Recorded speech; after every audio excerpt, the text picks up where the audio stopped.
এই ছেলেরা কেমন আছো তোমরা? দিনকাল ভালো যাচ্ছে তো? কিটা আরো সবাই ছেলে সালারে তো 5 আগস্টের পরেই দেখলাম, এর আগে তো দেখিনি।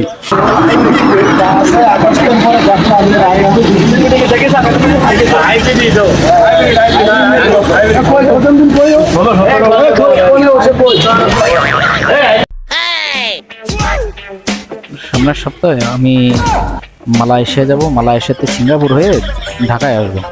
ঢাকায় এসে তোমাদের যে টাকাগুলো নেওয়া হয়েছে ওই টাকাগুলো তোমরা ব্যাংকে দিয়ে দেবো আমার অ্যাকাউন্টে। দিলে আমি পরের সপ্তাহে আবার লন্ডনে যেতে হবে, আমার একটা মিটিং আছে। তোমার টাকা তো তোমার চাকরি হয়ে যাবে তো? চাকরি হয়ে যাবে কতদিন পরে? যাও, তোমার আগামী ফেব্রুয়ারিতে তোমার লেটার চলে আসবে। চাকরি করলেই টাকাটা দিয়ে দেবো। তোমার ফেব্রুয়ারিতে দিয়ে দেবো বলে আমি বললাম যে টাকাটা দিয়ে দেবো। তুমি লেটারের ভয় দেখাচ্ছ? তোমার কিসের লেটার আছে? কে আছে তোমার? 100 বার আছে। না, তুমি এরকম লেটারের ভয় দেখাতে পারো। তাহলে কি দেখবেন? হ্যাঁ, কি দেখবো? তোমার কি আছে? তোমার এখন যাও, তুমি সীমা আছে কিন্তু। টাকাটা কি আদায় করে নিতে হবে? তোমার বলেছি তো আগামী ফেব্রুয়ারিতে তোমার আগে চিনতে হবে, কিন্তু আগে চিনতে হবে।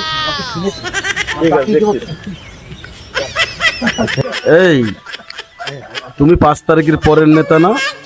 কি যে বলেন ভাই? আসসালামু আলাইকুম। ওয়ালাইকুম আসসালাম। টাকা দিচ্ছ না কেন? এর চাকরির কথা বলি। ভাই ওর টাকা তো নিচ্ছি, চাকরি দিয়ে দেবো। অল্প কটা টাকা, ও কোনো ব্যাপারই না ভাই, ও তো দিয়ে দেবো আমি, চাকরি হয়ে যাবে। এখন ইনশাল্লাহ ফেব্রুয়ারিতে অ্যাপয়েন্টমেন্ট লেটার হাতে পেয়ে যাবে। চাকরি দেওয়ার নাম কই? এই ধর 5 তারিখের পরের নেতা রে, ধর।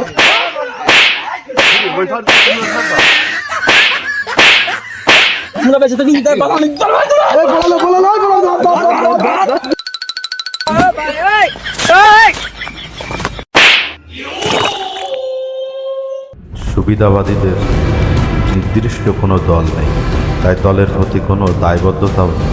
এরা দলকে বিপদে ফেলে সুবিধা নিয়ে পালিয়ে যায়। তাই আসুন সকলে আমরা এই সমস্ত সুবিধাবাদী লোকদের বিরুদ্ধে সোচ্চার হই, দল বাঁচাই।